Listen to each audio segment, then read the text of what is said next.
Okay, the remainder of the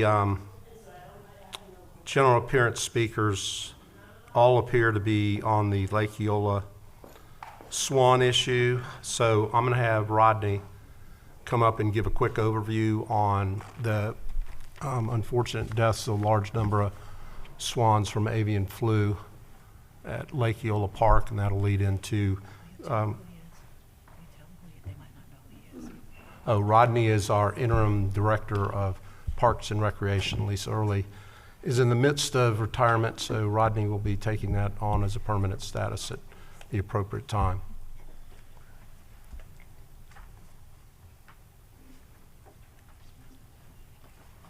Thank you, Mayor. Mayor, Commissioners.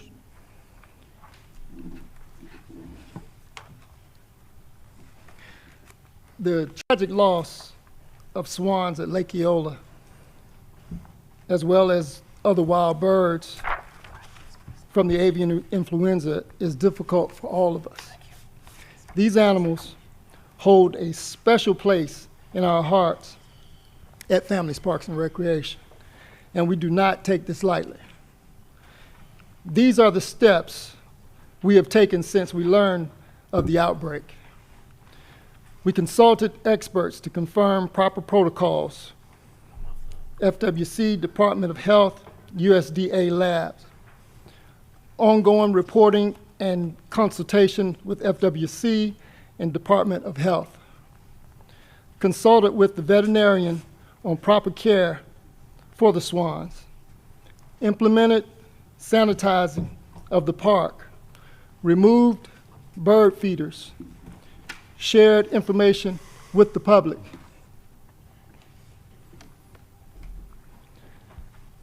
Let's review the current situation.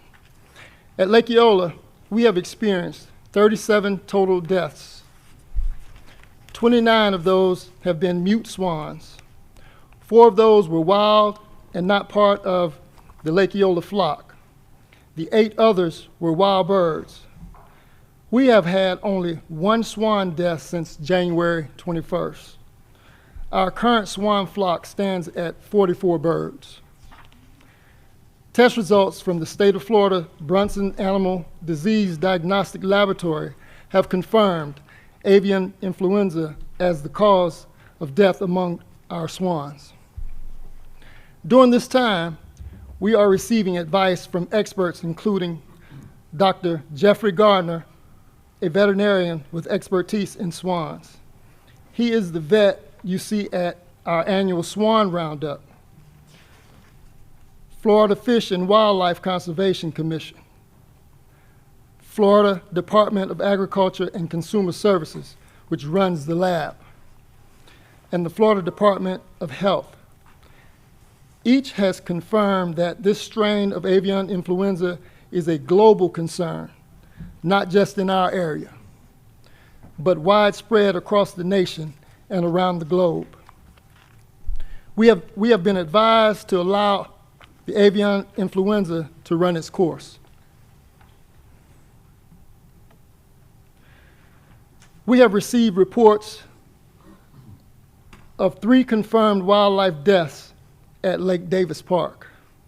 We have 1 scene confirmation that one of these deaths was from avian influenza. The city has not independently confirmed this information, but is responding. We are sharing precautionary guidance with residents to reduce the risk of exposure, posting signs at the park, asking residents to report sick or deceased birds to FWC, and monitoring park conditions while staying in communication with the public health and wildlife officials.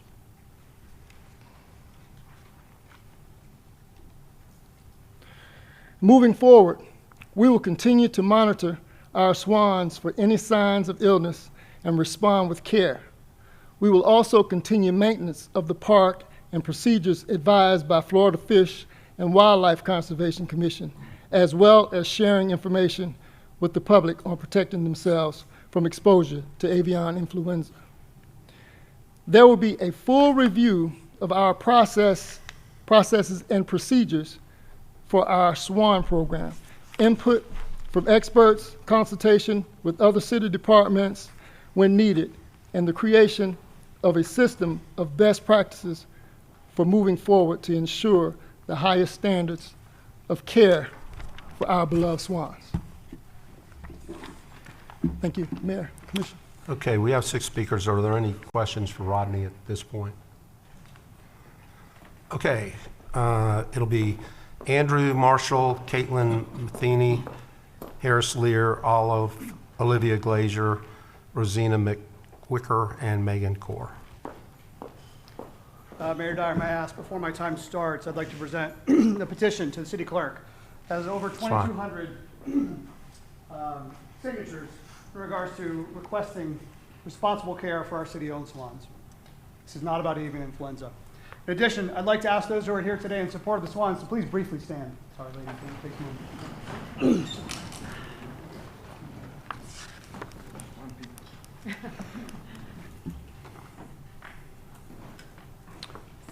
So we have some signs here. Since I want to make sure we could have those, but add this just in case. I'm ready. Good afternoon, Mayor and Commissioners. My name is Andrew Marshall, and I live at 125 East Copeland Drive. And between my wife and I have 60 years of residency in Orlando. My wife and I raised our family and have built our careers here, where for the past 5 years I have volunteered and led the Swan Docent Program. I am here today to address serious concerns regarding the ethical care and stewardship of city-owned swans at Lake Eola. Everything I am sharing is supported by documentation, firsthand observation, and public record. Materials I've formally submitted to you and have been presented electronically and in person through the city clerk. Given your backgrounds and commitment to public service, I do not believe that any of you would accept the current conditions as appropriate or responsible. The only reasonable conclusion is that the full scope of the problem has not been completely shared with you, which we are here today to make sure happens.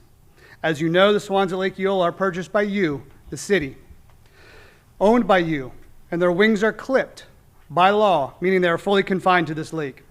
Their food, safety, medical care, and survival are entirely dependent on city decisions and human care. They are not wild animals that can leave when conditions become undesirable. The park sees nearly 2 million visitors each year, the 4th highest visitor destination in Central Florida. For years, what attendees have seen every day is neglect and cannot be what any of you would want as your legacy. Volunteers who are in the park daily have raised concerns, respectfully and repeatedly, about ongoing trash accumulation in the lake, water quality, and the absence of qualified avian expertise involved in routine and emergency care decisions. These concerns were not raised casually. They were supported by documentation, photographs, necropsy findings, expert guidance, and years of hands-on experience. Yet requests for numerous meetings with Lisa Early and collaboration across departments were ignored or deferred. I want to be very clear about what that silence has resulted in and where the consequences of this system are now undeniable. A lake consistently filled with trash, mold-covered feeders that lead to disease, inadequate security and infrastructure resulting in birds being kicked, stolen, or killed. Did you know that last year, outside of the avian influenza, 30 swans died at Lake Eola, and during the roundup, an additional 13 swans were unaccounted for? Or these birds either died or were stolen. This should concern you and represents a serious failure of oversight, along with nearly 40,000 in taxpayer-funded animals gone. The recent avian influenza outbreak was the tipping point for me and this community. Necropsy results and expert recommendations were shared with city staff on December 23rd. No meaningful action was taken until a week later. If you, the city, chooses to keep these swans, you must also ensure better care and accountability. What happened cannot be undone, but what happens next is entirely up to you. Thank you for your time, and I look forward to your response. Caitlin Matheny, and then Harris Lear.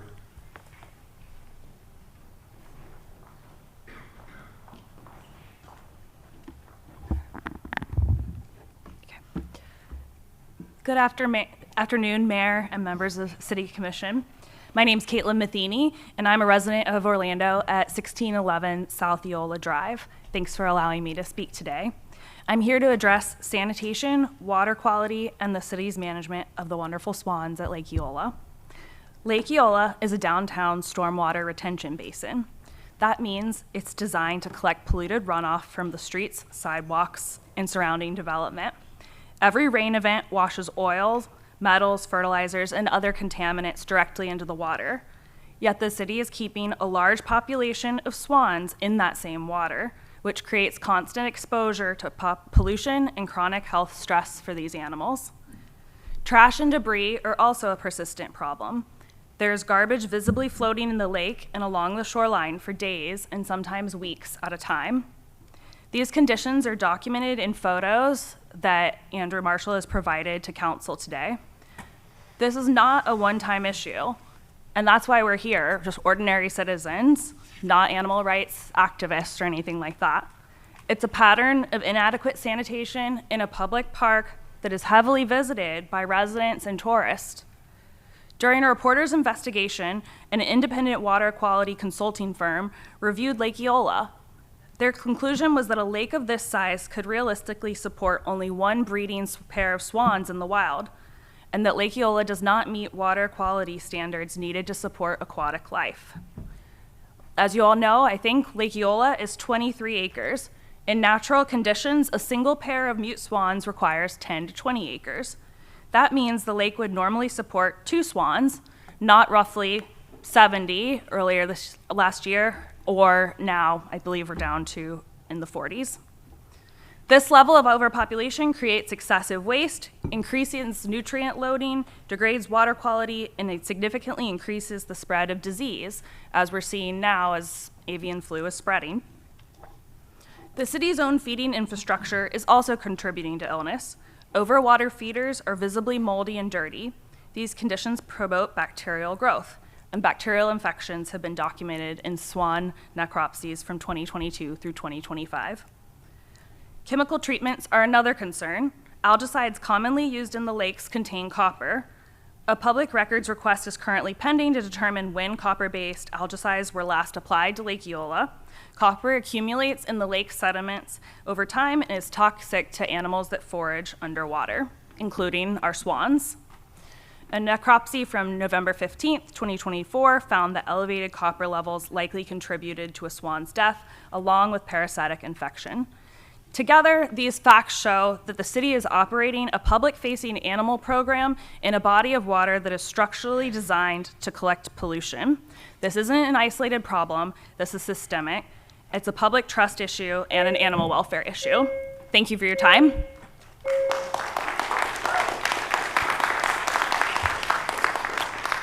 Harris Lear and then Olivia Glazier. Harris Lear, 820 South Lake Davis Drive, Orlando, Florida. Mayor, our swan birds are accessible and unprotected. They are kicked, chased, stolen, and killed. In August, a transient picked up a swan that had just been rehabilitated by volunteers, tending to it 3 times a day for a month, and snapped its neck.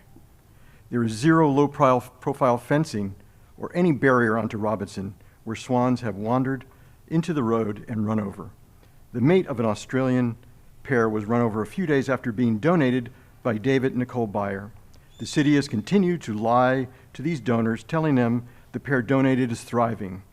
The pair still alive is from the city's purchase of 2 Australian swans in August of 2024. The donated pair came with leg tags from the breeder, and that is how they have been identified. Beloved waterfowl outside swans are not protected in any way by the city, such as geese and ducks, where they have been stolen overnight, and volunteers have done work to track them down on Craigslist for sale and retrieve them, putting themselves in harm's way and spending out of pocket to purchase stolen animals and return them to their home. Are the cameras active, which the city has paid for? There have been documented poisonous pesticides and herbicides used in Lake Eola, obtained via public record, including the following for December 2025 alone: prosecutor, an active ingredient of Roundup, deadly to animals; 3-way, active ingredient 2,4-D, one of the 2 active ingredients in what was previously used as Agent Orange. Swans require dry land to preen and activate their preen glands and get to safety, which are essential for waterproofing and survival. There's no accessible dry land for cygnets and ducklings to exit the lake due to the high seawall. The only exit point is the boat ramp on the northwest side, which most swans congregate near feeders in the southwest corner. The fatality of young birds on Lake Eola is far greater than in the wild. Large-scale events, especially those with fireworks, create undue stress on the animals. During Pride Week weekend fireworks of 2024, a swan flew into the power lines and was electrocuted. More taxpayer money is spent on the swan boats than the swans. Thank you. Thank you. Olivia Glazer, then Rosina McVicker. Hi, my name's Olivia Glazer. I live at 1619 Antigua Drive, 32806, and I'm here to discuss infrastructure changes needed at Lake Eola for responsible stewardship of our swans and waterfowl in your care. My first conversation topic is the master plan at Lake Eola. We all know that it's underway and it's several years out from being, solidified and put into motion. So, in the meantime, the swans that live there are subject to really deteriorating conditions. And back to the master plan, is an avian expert being commissioned to help with those plans? This is their only habitat. It should be the number one priority of Lake Eola. In the meantime, like I said, the failing seawall is a huge problem. A black-necked swan on January 3rd of last year actually got its head lodged and it drowned to death. And Ranger Robert Petty is the one who had to dislodge it and pull it out. That's a horrible death, and they shouldn't be subjected to that. Another major flaw that Harris sort of touched on is that there is only one area that the swans can reach dry land, and that is the boat ramp all the way on the northwest corner of the lake. That is nowhere near where the feeders are. It is nowhere near where they congregate. Young swans need to be able to get out of the water safely. Think about a tiny little swan trying to get out on that high seawall. They can't. That's why here are some statistics for you. Out of the 29 eggs laid last year, only 10 of them made it to 3 months old. And then that was with volunteer intervention. Without volunteer intervention, it's actually more like 24% made it to 3 months old. The estimates for wild swans is that 50 to 60% make it to 1 year old. So that's a staggering difference.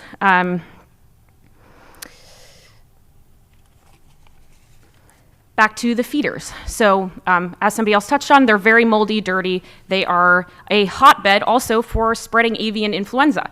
They only have a few to eat out of, and it is spread through their saliva. And so they are all just basically eating each other's saliva and spreading bird flu. So that is a major issue as well.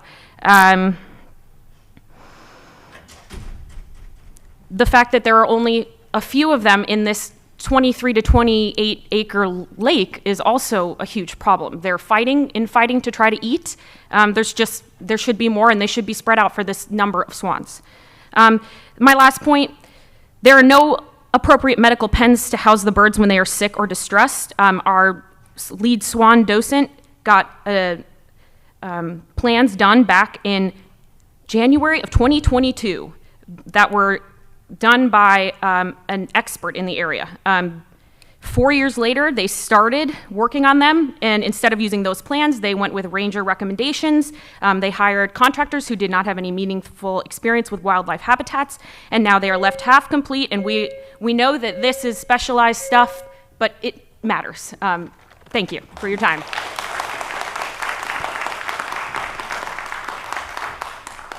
Rosina McVicker, and then Megan Core.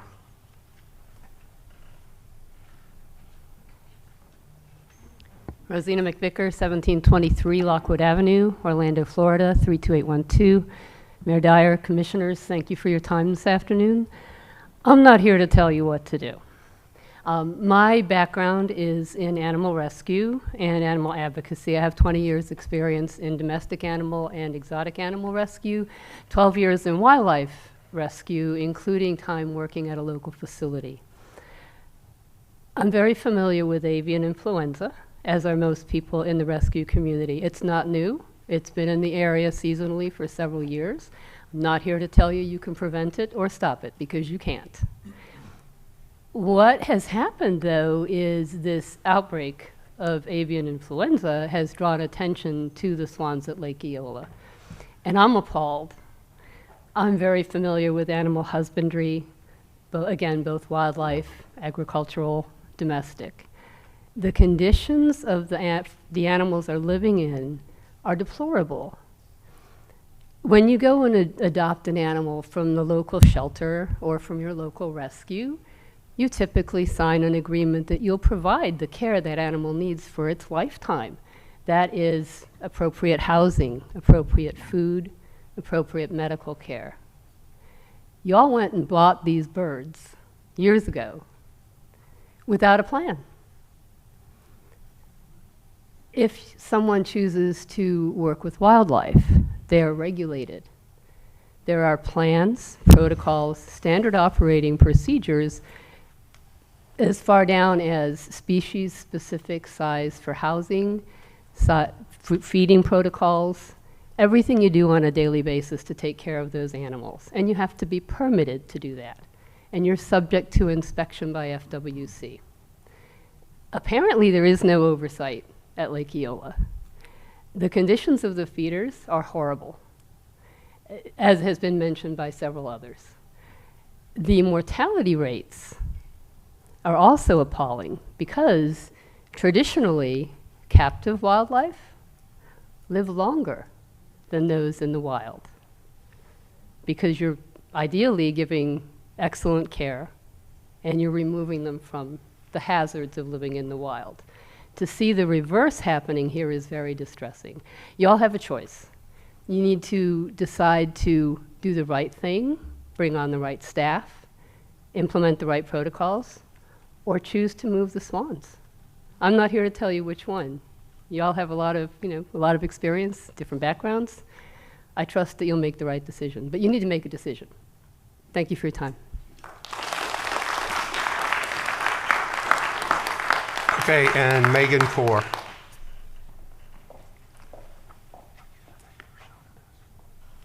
Good afternoon. Megan Core, 236 South Lucerne Circle. I appreciate the opportunity to hear from everyone here and for the opportunity to speak now. It was wonderful today to read in the news that the city has addressed some of these issues and is working towards solutions. I only hope that we actually see those changes, that they actually come to fruition, but I can't help but wonder why it took 1 month, 4 weeks, to get to this point, for the city to address or even acknowledge that the conditions at Lake Eola are not beneficial to these iconic animals and work towards making common sense changes to improve the conditions.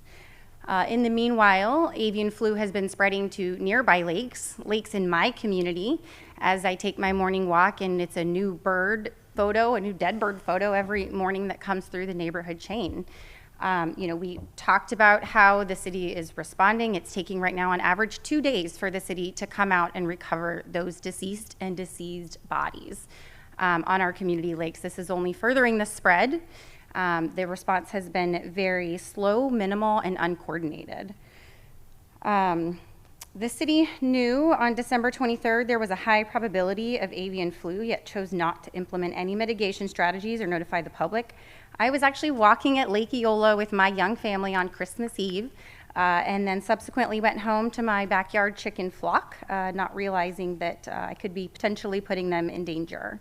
There was no word from the city until almost a week after that, and only after public pressure was leaked. The city's response was not in thanks to the dedicated volunteers who alerted the city of the issue and provided helpful advice, but instead the response was to disparage them and minimize the situation, suggesting visitors to Lake Eola shouldn't eat poop.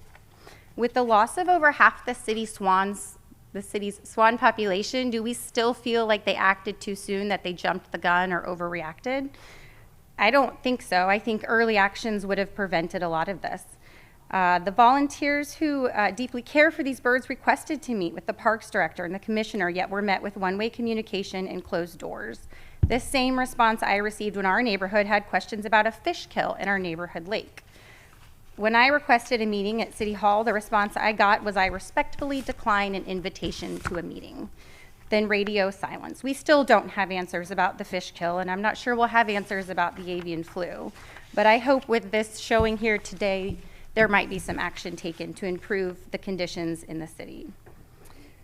I urge the city in the meantime to put a memorandum on the purchase of any new breeded swans until there's a more formal approach and you guys decide how we're going to move forward with the swan program. We love the iconic swans. We would love for them to continue, but we don't want to sit there and watch them suffer.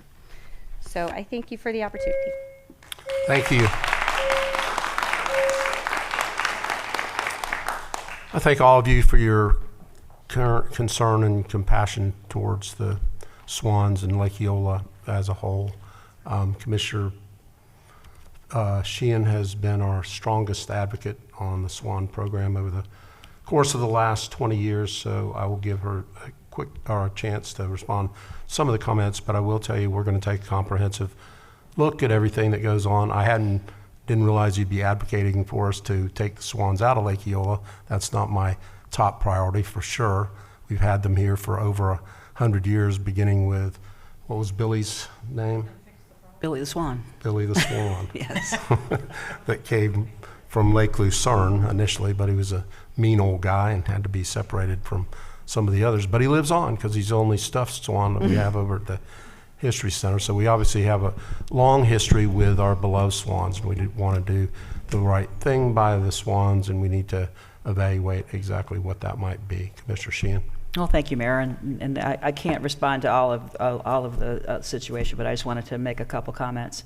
We have had swans in the city for 100 years. About 16 years ago, we had a problem with people harming them because they were malnourished from foraging. We weren't feeding them or anything like that. They were just foraging, and people were feeding them bread. They were getting angel wing. They did have a lot of health problems. So 15 years ago, we started the Swan Docent and Roundup. We work with veterinarians, Fish and Wildlife Commission, and experts for the best practices to feed and care for the swans, including annual vet checks, microchipping, vaccination, and feeding them the proper diets. We relied upon volunteers to help us out. In February 2024, we had our first outbreak of avian flu. It killed 15 swans. We sanitized the park and worked with our expert partners to make it safe. Avian flu comes from migratory birds coming into Lake Eola Park. There is no cure. It can be 100% fatal. We took the feeders out at the request of our veterinarian to stop the spread from the birds congregating. The birds were fed by broadcast feeding during this time. We have lost 37 total birds. 29 were mute swans. 4 of those were wild flyers and not part of our flock. Our last swan death was January 21st. Our current swan flock stands at 44 birds. Avian flu is not caused by water conditions. Over 200 migratory geese in a wildlife refuge died this month. So it was not the water conditions, because you can't get better water conditions than a wildlife refuge. This outbreak has affected over 100,000 birds nationwide. It has spread to Lake Davis as well. It is heartbreaking when any animal dies. This has been personally very difficult for me as well. I've handled many of these swans and know them, and the swan named after me died as well. So this has been horrifying for me, and this has been very difficult. So if I came across as angry, part of grief is anger, because, it's just been really hard to have a lot of accusations lobbed at you at something that you love. It's just been really a hard time for me, too. We at the City of Orlando Parks Department will take input and make necessary improvements to the program to benefit the swans at Lake Eola Park. But the bottom line is this was an unavoidable tragedy. I hope we have a vaccine soon that we can administer to Lake Eola swans, but for now we're just going to have to let it take its course. It's tragic, it's awful, and I hate that it happened, but we will do right by our swans because they are the icon of our city, and they are beloved by many, many, many people in the city. Thank you, Mayor. Thank you, Commissioner Sheehan. So I don't have much to add to that other than we've taken note. Thank you for coming and bringing this to everybody's attention. I don't mind that. That's fine, and we'll work on it as best we can. But my preference would be to keep the swans at Lake Eola. All right, thank you for coming today. Can we respond to that? No, we're finished now. It's Yep. incorrect. We're not advocating for them to be gone. We're asking you to make a choice of care for them. I got that. I got it. Okay, thank you. We're adjourned.